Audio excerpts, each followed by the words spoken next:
नमस्कार, आप देख रहे हैं पुलिस महानगर। तो आइए शुरुआत करते हैं आज की कुछ खास खबरों से।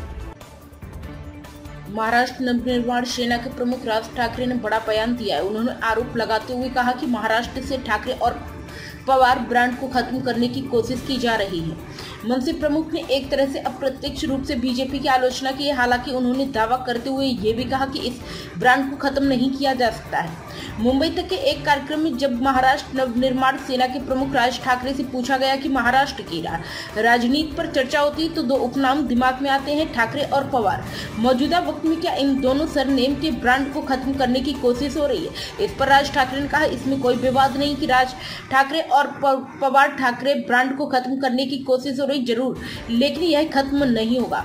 महाराष्ट्र सरकार की ओर से नई शिक्षा नीति के मद्देनजर हिंदी भाषा को अनिवार्य किए जाने पर राज ठाकरे ने मोर्चा खोल दिया था।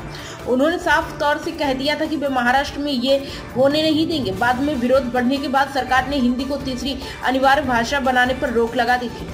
महाराष्ट्र की राजनीति में पिछले कई दिनों से एमएनएस प्रमुख राज ठाकरे और शिवसेना अध्यक्ष उद्धव ठाकरे के साथ आने की अटकलें लगाई जा रही हैं। दोनों नेता इसे लेकर सकारात्मक बयान दे चुके हैं।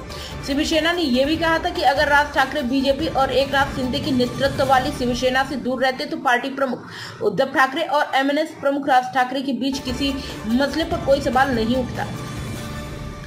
शिवसेना के मुखपत्र सामना में दावा किया गया कि उद्धव ठाकरे और राज ठाकरे के बीच सुलह की संभावना ने महाराष्ट्र विरोधियों को परेशान करके रख दिया है। सामना में यह भी कहा गया है कि राज ठाकरे मराठी लोगों से जुड़कर उनकी बात करते रहते हैं और शिवसेना का जन्म मराठी के हित के लिए हुआ है। उद्धव ठाकरे ने वह हित नहीं छोड़ा, तो ऐसे में कोई विवाद कहाँ है। अब तक की खबरों में बस इतना ही। ऐसे ही खबरों के लिए बने रहे हमारे साथ। तब तक के लिए नमस्कार।